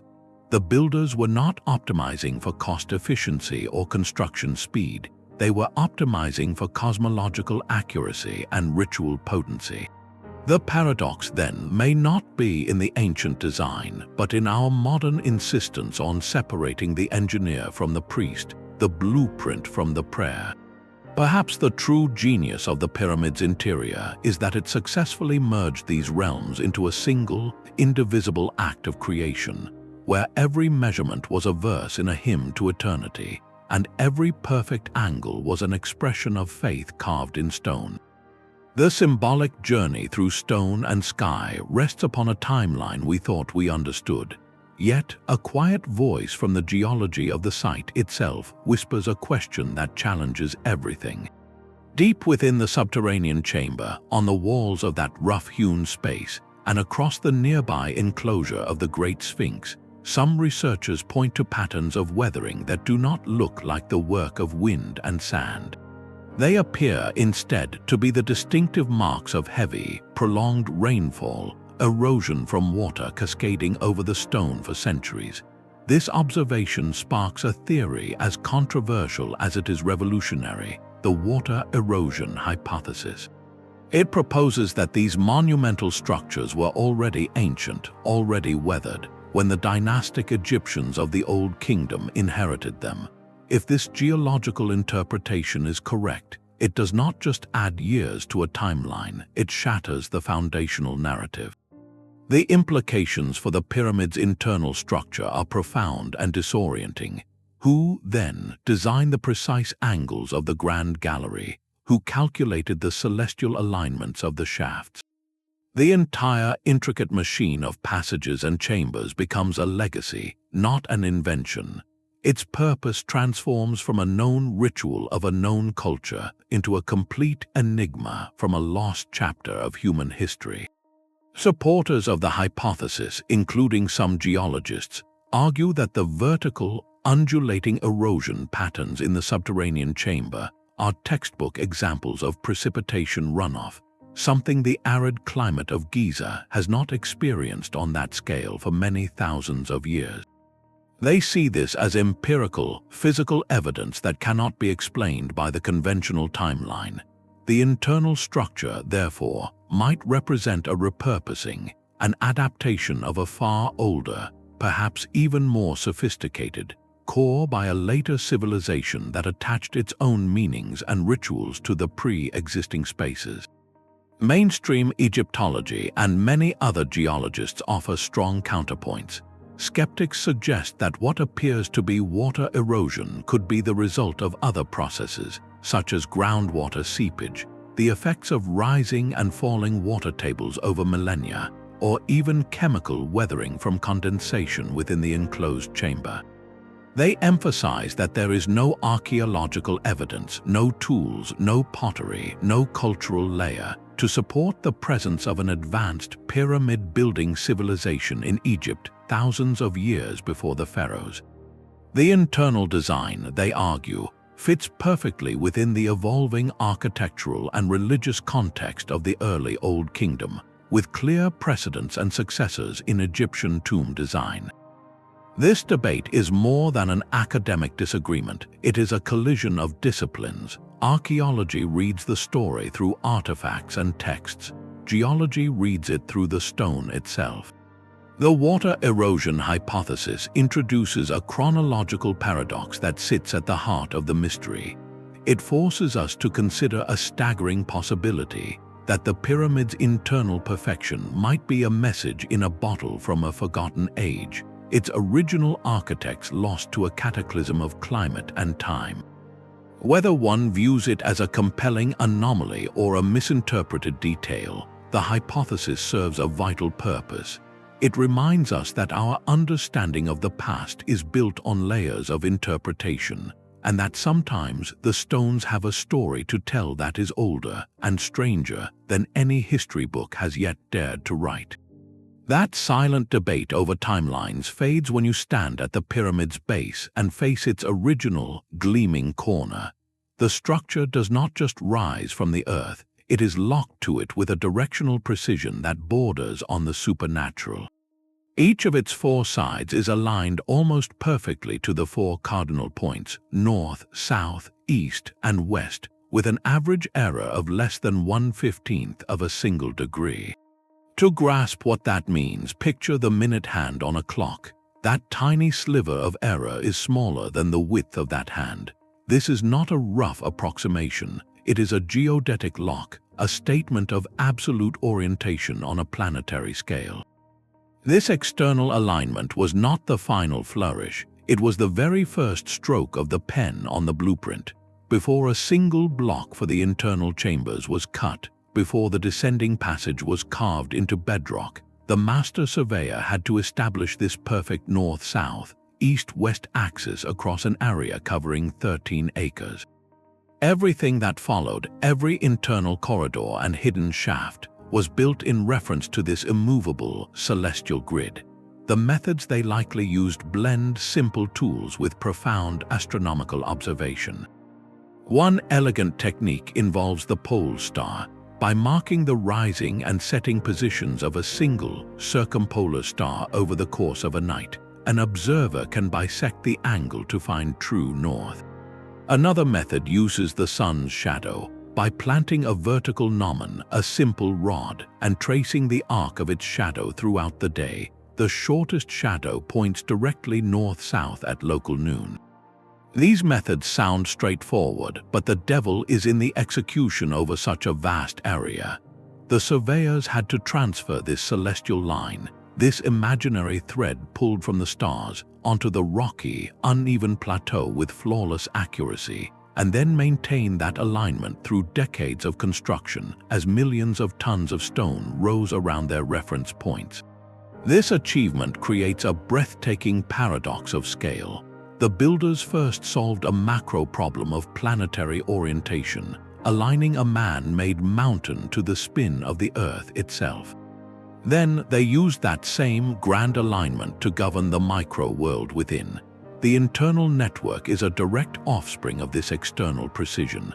The descending passage, that first perfect line, was almost certainly dug along the established north-south axis. The shafts in the king's chamber point north and south because the chamber itself was oriented within that master grid. The entire interior layout unfolds from this initial, unwavering decision about direction.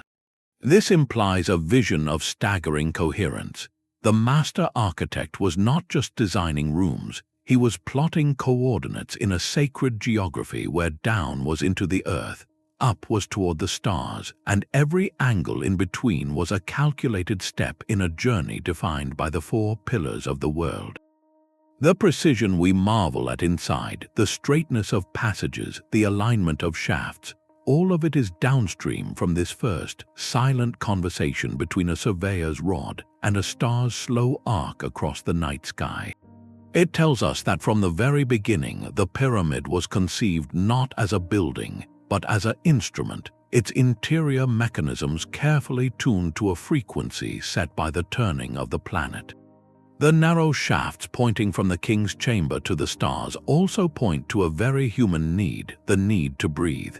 For all their celestial purpose, these precise channels raise a stubbornly practical question: could they have been used to move air? Imagine the final stages of construction, with the grand gallery sealed from below by granite plugs and the upper chambers still being finished. Dozens of workers would have been laboring in those confined, torch-lit spaces, the atmosphere growing thick with dust from stonework and smoke from lamps. Without a steady supply of fresh air, the environment would have quickly become unbearable, even dangerous. An expert in modern heating and ventilation might look at these shafts with a mix of admiration and professional curiosity. The design, they would note, is elegant in its simplicity. The shafts create a natural stack effect, a principle where warmer, less dense air inside the chamber rises, drawing cooler, denser air from outside up through the lower openings and creating a passive circulation. This is not a powered system, but a clever exploitation of basic physics. The engineer might then offer a humorous, if sobering, assessment. For a space that size with multiple workers and open flames, these tiny shafts, each barely 8 inches square, would have provided only the most minimal relief.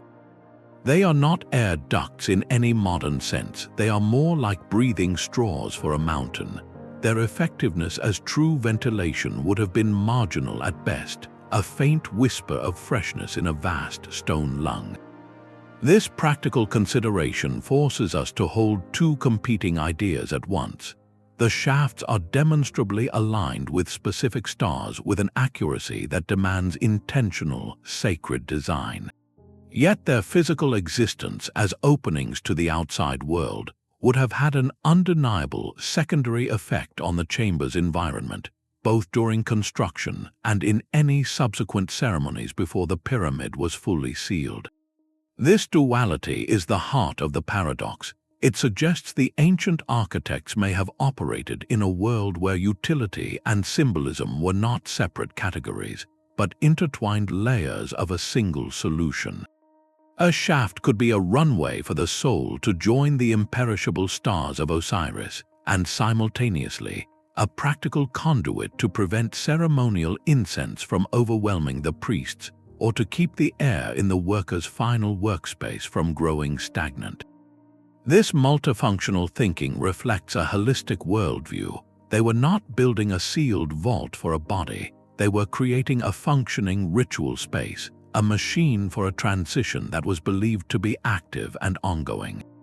The so-called air shafts, therefore, may be the purest expression of the pyramid's internal genius, a perfect merger of cosmic aspiration and earthly necessity.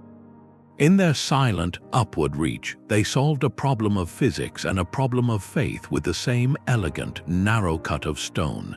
Within the king's chamber rests a single object that distills the entire pyramid's paradox into one block of stone. It is the coffer, often called a sarcophagus, carved from a single, immense piece of Aswan granite. To stand beside it is to confront a puzzle of craftsmanship that seems to defy logic. Its exterior is simple, unadorned, yet its creation speaks of a maddening precision. The coffer was not assembled from pieces, it was hollowed out from within a solid granite block, its walls and base ground down to a remarkably uniform thickness. The interior corners are sharp, perfect 90-degree angles, and the surfaces are smooth to the touch, a testament to a grinding and polishing process of almost unimaginable patience. This was not shaping, it was subtraction on a monumental scale, removing cubic feet of the hardest stone known to the Egyptians with tools believed to be only copper chisels and stone hammers. A modern stonemason would shake their head at the thought, explaining that copper is softer than granite. It would blunt almost immediately, making the hollowing process not just difficult, but seemingly impossible through simple pounding and chiseling. This suggests the use of another lost technology, perhaps a method involving abrasive sand, water, and a relentless rotary grinding motion using stone or wood tools, a process that would have consumed months, if not years, of continuous labor for this one object. Yet the mystery deepens when you consider its journey into the chamber. The coffer's exterior dimensions are slightly, but definitively, wider than the narrowest point of the ascending passage and the entrance to the chamber itself. It could not have been brought in after the pyramid was sealed. This single, undeniable fact forces a dramatic conclusion. The coffer was placed in the king's chamber while the room was being built, before the walls rose around it and the massive ceiling beams were lowered into place above it. It was not delivered, it was installed as a permanent fixture, the chamber constructed around its immutable presence. Here lies the micro-paradox within the macro-paradox. We have a colossal structure whose internal layout suggests an evolving, dynamic construction process, yet at its heart is an object whose placement required a static, unchangeable plan from the very beginning. The coffer had to be there first, a fixed point around which the entire protective architecture of relieving chambers and granite beams was meticulously assembled. This transforms our view of the chamber from a finished room to a customized setting, a jewel box engineered specifically to house this one irreplaceable piece. The coffer, therefore, is more than a container, it is a benchmark. Its impossible craftsmanship hints at a technological secret we have yet to rediscover, and its immovable presence reveals a level of foresight that borders on clairvoyance, proving that the builders knew the final destination of their sacred geometry before they laid the first stone of its protective mountain. Run your hand along the wall of the king's chamber, and your fingers will glide across a surface more akin to glass than stone. The joints between the massive granite blocks are so breathtakingly tight, so flawlessly executed, that you cannot slip a piece of paper, much less a credit card, into the seam. This is not an isolated example of good workmanship. It is the standard throughout the chamber and the grand gallery, a pervasive, silent testament to a level of precision that seems to belong to another age entirely. To understand what this means, we must step into the mind of a master stonemason. They would tell you that achieving such a fit with granite, a material notorious for its hardness and crystalline unpredictability, is a multi-stage feat of extreme patience and skill. First, the blocks had to be cut from the quarry with faces that were approximately flat. Then, using only harder stones like dolerite as pounders and abrasive slurries of sand and water, teams of workers would have ground these surfaces against each other for weeks or months in a process called mating. They would apply the abrasive, slide one multi-ton block against its neighbor, check for high spots, and grind again, repeating this cycle thousands of times until the two faces conformed to each other with near-perfect intimacy. The final polishing stage, likely using finer and finer abrasives, would have given the granite its mirror-like sheen. The implication is staggering. Each block was not just placed, it was custom-fitted to its specific neighbor in the wall, a unique partnership in stone that could not be swapped or rearranged. This means the logistics of construction were choreographed with military precision, each block numbered, sequenced, and delivered to its exact location in the growing puzzle, where it would be painstakingly mated to the block already in place. The force required to move these fitted behemoths the final few inches into their perfect seat, without chipping the delicate edges they had spent months creating, is a puzzle in itself, possibly involving levering systems, lubricants, and an immense amount of coordinated, gentle force. This level of finish presents a profound cultural paradox. These joints, this mirror polish, exist in the deepest, darkest recesses of the pyramid, in the grand gallery's soaring heights and the king's chamber's eternal night, places no living person was ever meant to see again after the monument was sealed.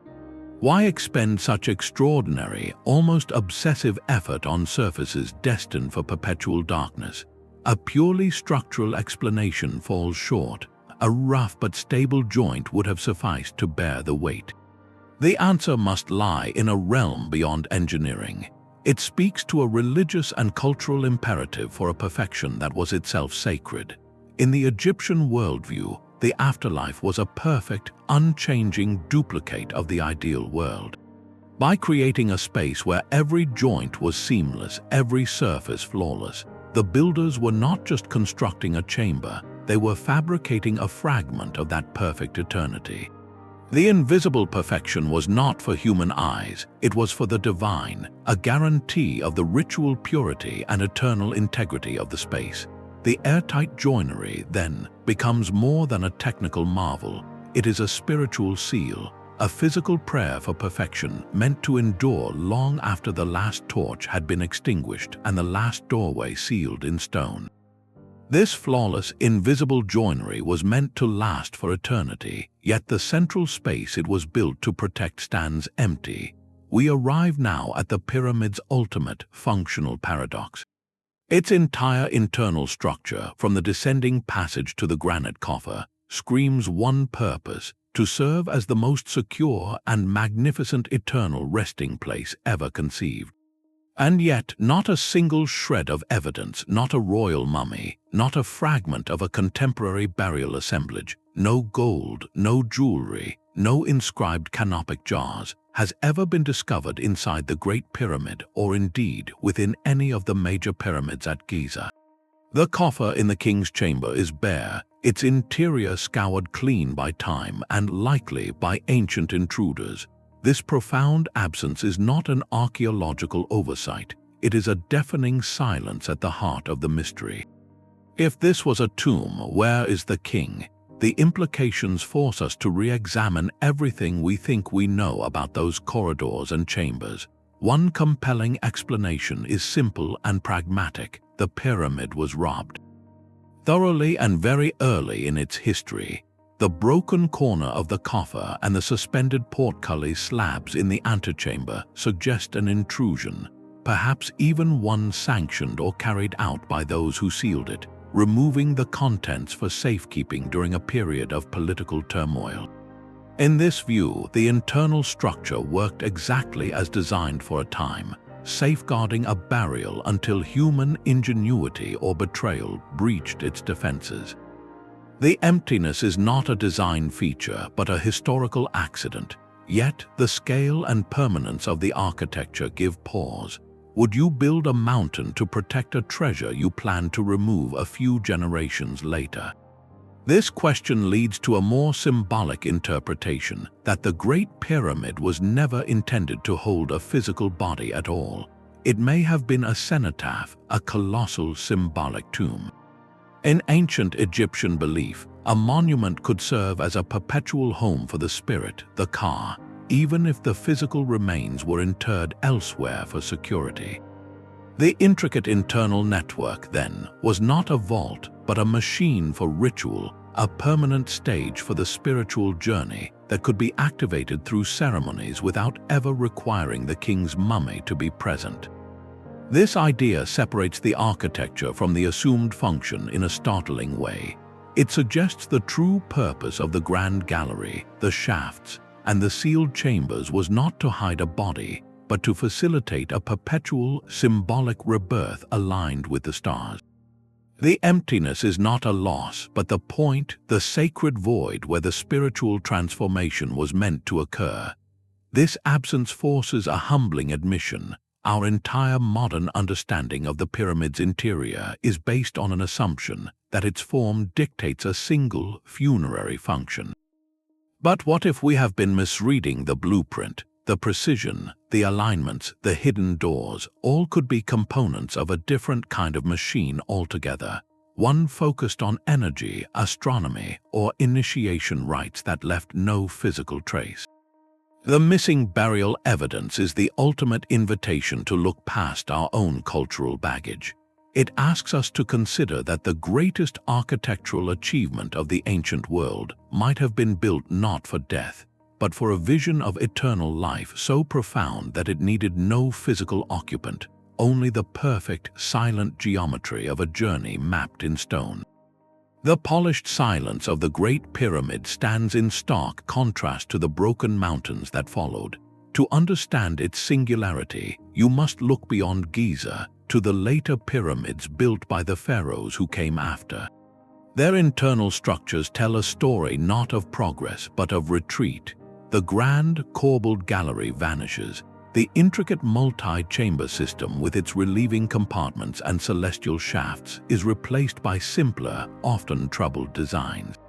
The pyramid of Pharaoh Menkaure, Khufu's successor at Giza, already shows a simplification. Its burial chamber is smaller, cut partly into the bedrock, lacking the soaring architectural ambition of his father's monument. But the trend becomes undeniable as we move south to the later pyramid fields at Abusia and Dosha. Here, the internal plans shrink and falter. Corridors are narrower and less precise. Chambers are often single rooms, sometimes with crude, corbelled ceilings that show clear structural stress. In several cases, these later pyramids suffered catastrophic collapses, their internal spaces unable to manage the weight they were built to bear. An architectural historian examining this timeline would note a clear pattern of innovation and diffusion, or rather, the startling lack of it. Normally, in the history of technology, a groundbreaking design is perfected and then refined over generations. Think of the automobile, the airplane, or the computer chip, each iteration building upon the last. Egyptian pyramid construction flips this script entirely. The most sophisticated, most complex internal design appears not at the end of the sequence, but at the very beginning. The Great Pyramid is not a prototype. It is a masterpiece that seems to have emerged fully formed, a peak of engineering and spiritual ambition that the civilization spent the next century trying and largely failing to replicate. This creates a historical paradox of staggering scale. Why would knowledge of this magnitude, this hard-won understanding of load distribution, celestial alignment, and multi-phase construction simply evaporate? One possibility is that it was not knowledge lost but resources and will. The Great Pyramid may have been a perfect storm of absolute royal power, economic surplus, and the presence of a singular, visionary master architect whose personal genius was never successfully institutionalized. After Khufu's reign, the central authority and perhaps the national wealth needed for such a decades-long, all-consuming project may have waned. Later pharaohs had to build faster with less, settling for simpler designs that could be completed within a single lifetime. Another, more haunting possibility is that the later builders looked at the Great Pyramid not as a blueprint to copy, but as a cautionary tale. They may have seen the immense effort, the staggering cost in labor and materials, and decided such ambition was unsustainable, even hubristic. The simpler, often failed pyramids that followed could be seen not as declines in skill, but as pragmatic adjustments to a new political and economic reality. Yet, this does not fully explain the loss of technical know-how. The perfect joints, the precise shaft alignments, the understanding of stress distribution embodied in the relieving chambers, these are not just matters of scale, they are matters of craft and calculation. Their absence in later monuments suggests something more profound than a scaled-back budget. It hints at a fragmentation of the master guild, the dispersal of that elite core of surveyors and stonemasons who held the sacred geometry in their minds and hands. The Great Pyramid's interior thus becomes an island in time. It stands as a testament to a unique convergence of vision, organization, and knowledge that burned brilliantly for one project and then faded, leaving later generations to puzzle over its silent, empty chambers and wonder how and why the mountain was built before the path to its summit was forgotten. The perfect silence of the pyramid's chambers is not empty, but to some, feels charged with an unseen potential. This has given rise to a universe of speculation that ventures far beyond stones and stars into the realm of energy and vibration. A host of modern theories propose that the pyramid's internal geometry was not merely structural or symbolic, but functional in a way we are only beginning to comprehend, that it was a machine designed to harness or focus subtle energies from the earth itself, or to resonate with specific electromagnetic frequencies. Proponents of these ideas point to the pyramid's location at the center of the Earth's landmass, the specific mathematical ratios of its chambers, and the unusual acoustic properties measured within the king's chamber. They suggest the entire structure could act as a kind of lens or resonator for telluric currents, the natural electrical flows within the planet, or for cosmic energy.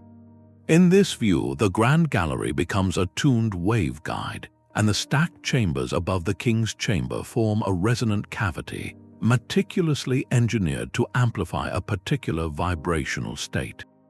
These speculations are often framed as a lost science, a forgotten understanding of the interconnectedness of geometry, matter, and energy. While mainstream science finds little reproducible evidence to support these specific energetic claims, the theories themselves form a significant part of the pyramid's modern cultural legacy. They demonstrate how the sheer impossibility of the engineering paradox acts as a powerful vacuum, pulling in our deepest desires to find meaning. When conventional explanations feel insufficient to account for such perfection, the human mind naturally seeks more extraordinary answers. The pyramid, in its silent, imposing majesty, becomes a perfect mirror. It reflects our contemporary fascination with alternative energy and vibrational healing, our suspicion that ancient cultures possessed profound secrets lost to time, and our longing for a past where technology and spirituality were seamlessly fused. These energy hypotheses, whether one finds them compelling or fanciful, are ultimately a testament to the structure's enduring power to inspire. They show that the Great Pyramid is more than an archaeological site. It is a cultural and intellectual artifact that continues to generate new questions in every age. It challenges not only our understanding of history and engineering, but also the boundaries of our imagination, inviting us to wonder if the greatest paradox of all is that we are still listening for the hum of a machine we do not yet know how to turn on. The northern shaft points not just to a star, but to a star that was not always there. This introduces a celestial clock into the engineering equation. The Earth, as it spins, wobbles very slowly on its axis like a giant top, completing one full wobble every 26,000 years. Astronomers call this motion precession. Its effect is to gradually change which star appears to mark true north in the night sky. Today, that star is Polaris, but around 2500 BCE, when the Great Pyramid was being built, the pole star was a different light entirely, a star in the constellation Draco called Thuban. The builders aligned their northern shaft with breathtaking accuracy to this specific, temporary guidepost. An astronomer would explain that this alignment was only perfectly true for a narrow window of time, perhaps a single century. Outside of that window, the shaft would have pointed just beside Thuban, its precision slowly eroding with the passing years. This fact transforms a simple alignment into a profound temporal anchor.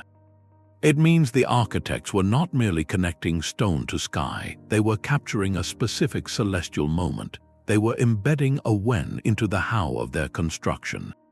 The pyramid's internal design thus becomes a frozen snapshot of the heavens, a date stamp written in geometry and aimed at a star that has long since drifted from its throne. This temporal precision adds an entirely new layer to the engineering paradox. It suggests the builders possessed not only the spatial knowledge to align a 200-foot shaft through solid rock, but also the long-term astronomical records to understand the slow dance of the cosmos. They had to observe the sky for generations, tracking the gradual shift of the celestial pole to know that Thuban was their target, and then execute the build within the correct lifetime of their civilization to make the alignment meaningful. It was engineering with an expiration date built into its very perfection, a monument designed to be perfectly correct for a world that would inevitably change around it. This raises a hauntingly beautiful question. Was this a deliberate record of their era for the future, or was it a sacred alignment meant to be perfect only for the single, critical moment of its ceremonial use? In either case, the shaft does not just point to a place in the universe, it points to a time, locking the pyramid's internal mystery to a specific hour in the long, turning night of history. Perhaps the pyramid's internal design is not a machine but a library. Imagine a civilization's entire understanding of the universe, not written on fragile papyrus, but translated into the permanent language of architecture. This is the holistic theory, a view that attempts to resolve the engineering paradox by proposing the internal structure is a three-dimensional model of the Egyptians' knowledge universe. In this reading, every chamber is a chapter, every passage a thesis, and every angle a deliberate expression of a complete, integrated worldview. The journey begins with geography and the earth itself. The deep, chaotic subterranean chamber carved into the bedrock is not an abandoned tomb. It is a representation of the primordial mound, the first land that rose from the watery chaos of none at the moment of creation. It is the foundation of all things, the raw material of the world. From this foundation, the long descending passage becomes more than an entrance. It is the measured descent into the underworld, a mapping of the Duat's geography as understood in their sacred texts. It is a lesson in depth in the journey the sun was believed to take each night, then the pivot, the hidden junction where the ascending passage begins its climb, is the turning point of the cosmological model. It represents the moment of rebirth, the critical transition from the realm of the dead to the realm of the living and the divine. This is where the model shifts from earthly geography to celestial mechanics.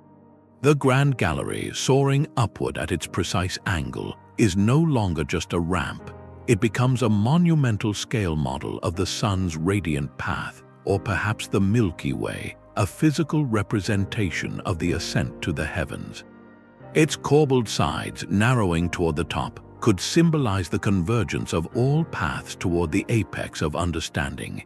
At its summit, the king's chamber transforms from a burial vault into the domain of perfected knowledge. Built from imperishable granite, it symbolizes the eternal, unchanging laws of the universe, the mathematical and astronomical constants that govern creation. The empty coffer is not a missing piece, but a focal point, representing the potential for the perfected human spirit to occupy this space of pure knowledge. The shafts leading from it are the final, precise equations in this architectural textbook. The northern shaft is a permanent lesson in observational astronomy and precession, a frozen calculation pointing to the era's pole star. The southern shafts are a lecture on mythology and stellar destiny, linking the chamber to the constellation of Osiris. Even the mysterious relieving chambers above have a place in this model. They are a practical lesson in applied physics, a demonstration of the principle of load distribution, showing how to achieve eternal stability, a core value of their culture. In this holistic view, the so-called paradox melts away. There was no single engineering purpose to be puzzled over, because the purpose was multifaceted, intellectual, and spiritual. The builders were not solving a problem of how to hide a body. They were solving the problem of how to make knowledge immortal. They were creating a university in stone, where mathematics, astronomy, geography, and theology were not separate subjects, but interconnected facets of a single, sacred truth. The perfect angles were not for structural efficiency alone. They were expressions of celestial ratios. The hidden doors were not just security features. They were thresholds between different fields of understanding. This theory suggests we have been asking the wrong question for centuries. We keep searching for what the pyramid was built to hold, when we should be asking what it was built to teach. Its silent, empty chambers were never meant to be filled with treasure, but with meaning, a colossal, three-dimensional encyclopedia waiting for a civilization advanced enough to read its language of stone, alignment, and space. A supercomputer hums with silent calculation, its processors rendering a mountain of digital stone. This is the modern engineer's window into the past, a virtual pyramid built not from limestone but from billions of data points. Using a technique called finite element analysis, researchers can simulate the unimaginable weight of the structure, applying gravitational forces to a perfect digital model to watch how stress flows through its internal chambers and corridors. The results are both confirming and humbling. The simulations clearly show the genius of the pyramid's shape, visualizing how its mass channels downward in smooth, predictable gradients, validating the ancient builders' intuitive grasp of load distribution. They highlight the relieving chambers above the king's chamber as masterstrokes, their digital counterparts glowing with color-coded stress maps that show how they successfully diffuse concentrated pressure. In this virtual world, the pyramid stands as a paragon of stability, its digital form barely flexing under the simulated eons of load. A computational engineer studying these models would nod with professional respect. The numbers confirm the structure is not just stable, but optimally so for its material and form. Yet, as the engineer would quickly point out, the simulation hits a fundamental wall. It can tell us how the finished pyramid behaves, but it cannot tell us how it was built. The model shows a static, perfect end state. It cannot simulate the dynamic, messy, decades-long process of construction, the sequence of placing each block, the temporary supports used, the adjustments made when a granite beam did not fit perfectly on the first try. These are the gaps in the code. The software cannot account for the human decisions made under a blazing sun, for the on-site problem solving when a quarry delivered a block with an unseen flaw, or for the logistical improvisation required when a ramp design proved insufficient. The simulation shows a mountain born whole, not a mountain grown. This reveals the core of the modern paradox. We possess tools that can analyze the pyramid's stability with greater precision than its builders ever could.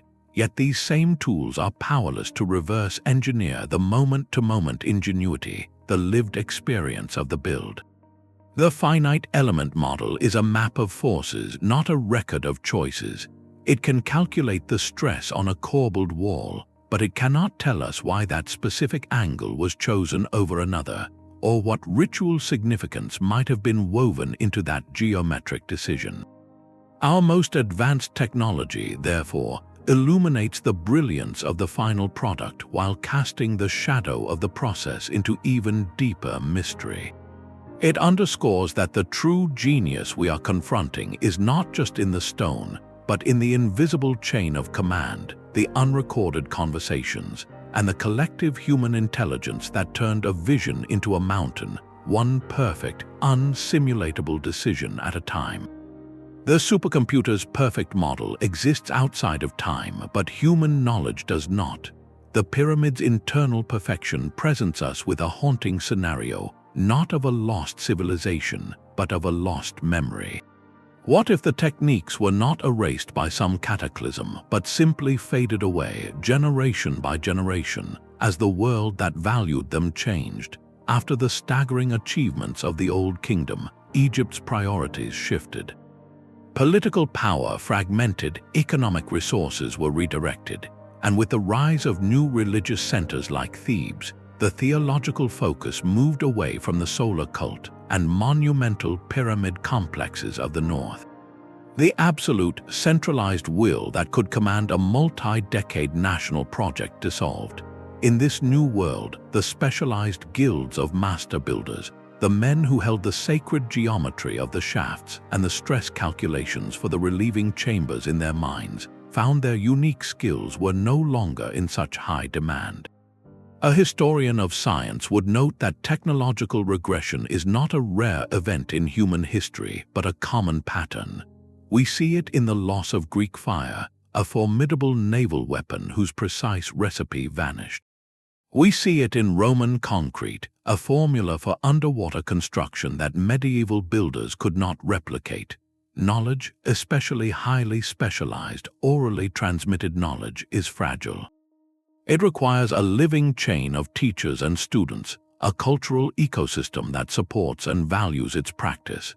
When that chain is broken, even within a few generations, the knowledge can evaporate as if it never existed. The master stonemason who knew how to mate 2 granite blocks to a paper-thin joint could not pass that tactile, years-long apprenticeship to a son who now served a priesthood in Luxor focused on rock-cut tombs. The surveyor who could translate a star's arc into a foundation line across 13 acres found no new pharaoh asking him to do so. The techniques did not fail, the context for their use disappeared. This reframes the entire engineering paradox. It is not a question of ancient capability, which the pyramid itself proves was extraordinary. It is a question of cultural continuity. How does a society choose to remember, or more importantly, to forget, the very methods behind its own greatest triumphs? The answer often lies in utility. A society preserves what it needs. When the age of building mountains in the desert passed, the meticulous, generation-spanning knowledge required to build them became a legend, then a rumor, and finally, a silent void in the historical record. The pyramid thus becomes a monument to a specific moment when a civilization's ambition, its resources, and its sacred knowledge were perfectly, brilliantly aligned, a convergence so rare that when it passed, the echo of how it was done faded into the desert wind, leaving only the immutable fact of the mountain itself. That silent, singular peak at Giza is not alone in the ancient world. Look across the globe to the windswept Salisbury Plain in England. Here, Stonehenge stands, its massive sarsen stones hauled from quarries over 20 miles away and arranged in a perfect concentric circle aligned with the solstice sun. Each upright megalith weighs up to 50 tons, and their tops are connected by precisely shaped lintel stones, locked together with complex tongue and groove joints carved using only stone tools. The engineering challenge was different, but the underlying paradox is the same. How did a Neolithic society, without the wheel or metal tools, achieve such precise astronomical alignment and monumental stonework? Or sail to the remote isolation of Easter Island where the massive stone moai gaze inland? These monolithic statues, some weighing over 80 tons, were carved from volcanic tuff, transported miles across rugged terrain, and erected on ceremonial platforms. The logistical puzzle of moving these giants with only ropes, wood, and human muscle mirrors the same question of scale and coordination we see in Egypt. These sites share a common thread. They represent staggering achievements of engineering and social organization, accomplished with what we consider primitive technology. Yet their purposes diverged dramatically. Stonehenge was likely a celestial calendar and ceremonial site. The Moai were sacred ancestral figures. The Great Pyramid was a sealed, internal machine for a spiritual journey. This comparative view is crucial. It pulls the paradox at Giza out of isolation and places it within a wider, global phenomenon of ancient human ingenuity. Different cultures, separated by oceans and millennia, each reached their own unique peak of megalithic achievement, solving problems of mass, movement, and meaning in their own distinct ways. This pattern challenges a linear, progressive view of history, the idea that technology simply improves in a straight line from simple to complex. Instead, it suggests that pre-industrial societies could achieve bursts of extraordinary, focused innovation, driven by powerful cultural or religious imperatives that mobilized entire populations toward a single, transcendent goal. The knowledge required to build these sites was often deeply specialized, context-specific, and tragically fragile. It could flourish for a project and then fade when that cultural moment passed, leaving behind monuments that seem like miracles precisely because the everyday process of their creation was lost with the people who built them. The Great Pyramid's internal precision, then, is not an inexplicable anomaly, but perhaps the most refined example of a human capacity to turn collective vision into enduring stone, a reminder that the drive to build the impossible is a thread woven through the story of humanity itself. We step back into the sunlight, leaving the cool silence of the corridors behind. Our eyes adjust not just to the brightness, but to a new perspective. The Great Pyramid's internal structure remains an engineering paradox, not because it is unsolvable, but because every solution we propose feels incomplete. It is a perfect storm where precision, scale, symbolism, and mystery collide, creating a monument that our modern categories of thought simply cannot contain. We try to separate the engineer from the priest, the blueprint from the prayer, the tomb from the temple, but the pyramid resists. It was all these things at once, a machine built by a mindset that saw no division between celestial mechanics and spiritual passage, between load-bearing geometry and eternal metaphor. This is what truly challenges us. It is not merely the how, but the why on such an incomprehensible scale. The paradox forces us to question our most basic assumptions about ancient capability, about the flow of knowledge, and about the very purpose of such a staggering investment of a civilization's spirit and labor. We look for a single, neat function: a tomb, a power plant, an observatory, and the pyramid's silent, multifaceted grandeur replies that our question is too small.